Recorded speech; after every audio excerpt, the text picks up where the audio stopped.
जय श्री कृष्ण प्रिय मित्रों, आपका स्वागत है आपका अपना चैनल अनमोल विचार में। श्री कृष्ण कहते हैं कि गीता के अनुसार जिंदगी में हम कितने सही हैं और कितने गलत, ये केवल दो ही लोग जानते हैं, एक परमात्मा और दूसरा अंतर्यात्मा। जीवन का आनंद ना तो भूतकाल में है और ना ही भविष्य में, बल्कि जीवन का आनंद तो बस वर्तमान को जीने में है। जब तक शरीर है तब तक तो कमजोरियां रहेगी ही, इसीलिए कमजोरियों की चिंता छोड़ो और जो सही कर्म है उस पर अपना ध्यान लगाओ। अर्जुन, तुम भला क्यों रोते हो? तुमने जो खोया है क्या तुमने पैदा किया था? आज जो तुम्हारे पास है कल किसी और का होगा, क्योंकि परिवर्तन ही संसार का नियम है। मेरे लिए समस्त प्राणी समान है, ना तो कोई मुझे अत्यधिक प्रिय है और ना ही कम, लेकिन जो मेरी भक्ति पूरे मन से करते हैं मैं उनके काम आता हूँ। मन की शांति से बढ़कर इस संसार में कोई संपत्ति नहीं है।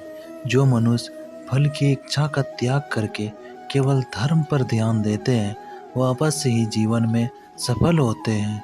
कोई भी इंसान जन्म से नहीं बल्कि अपने कर्म से महान बनता है। जो व्यक्ति क्रोध करता है उसके मन में भ्रम पैदा होता है, जिससे उसका वैदिक तर्क नष्ट हो जाता है और तभी व्यक्ति का धीरे धीरे पतन होने लगता है। गीता में लिखा है, जब इंसान की ज़रूरत बदल जाती है तब इंसान के बात करने का तरीका बदल जाता है। इस संपूर्ण संसार में अपकीर्ति मृत्यु से भी अधिक खराब होती है।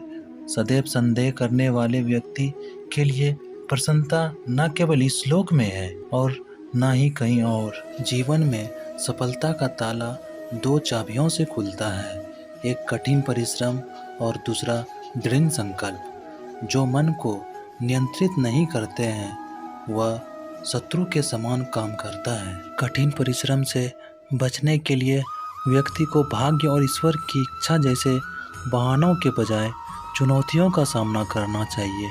गीता में कहा गया है कि कोई भी इंसान अपने कर्म से भाग नहीं सकता, कर्म का फल तो भुगतना ही पड़ेगा। मनुष्य को अपने कर्मों के अच्छे और बुरे फल के विषय में सदैव सोचकर चिंताग्रस्त नहीं होना चाहिए।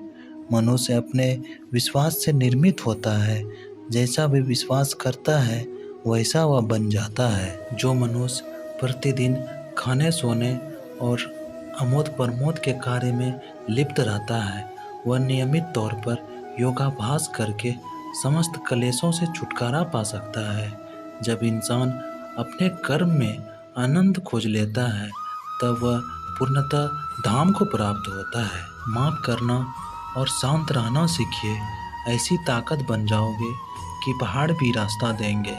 व्यक्ति को अपने इंद्रियों को वश में रखने के लिए बुद्धि और मन को नियंत्रित रखना होगा। किसी भी व्यक्ति को ना तो समय से पहले और ना ही भाग्य से अधिक कुछ मिलता है, लेकिन उसे सदैव पाने के लिए प्रयत्नशील रहना चाहिए। इंसान हमेशा अपने भाग्य को कोसता है, यह जानते हुए कि भाग्य से भी ऊंचा उसका कर्म है जिसके स्वयं के हाथ में है। व्यक्ति को आत्मज्ञान के माध्यम से संदेह रूपी अज्ञानता को समाप्त कर देना चाहिए। मैं उन्हें ज्ञान देता हूँ जो सदा मुझसे जुड़े रहते हैं और जो मुझसे प्रेम करते हैं, मैं सिर्फ उन्हीं को ज्ञान देता हूँ। मनुष्य जिस रूप में ईश्वर को याद करते हैं ईश्वर भी उसी रूप में दर्शन देते हैं। अपने कर्तव्य का पालन करना ही प्रकृति द्वारा निर्धारित किया हुआ है, वह कोई दूसरे के पास नहीं बल्कि हर इंसान के पास है। सज्जन व्यक्तियों को सदैव अच्छा व्यवहार करना चाहिए, क्योंकि उन्हीं के पद चिन्ह पर समान व्यक्ति अपने रास्ते चुनता है। बुद्धिमान को अपनी चुनौती को एकजुट करना चाहिए और फल के लिए इच्छा छोड़ देनी चाहिए। मन अवश्य ही चंचल होता है, लेकिन उसे अभ्यास और वैराग्य के माध्यम से वश में लाया जा सकता है।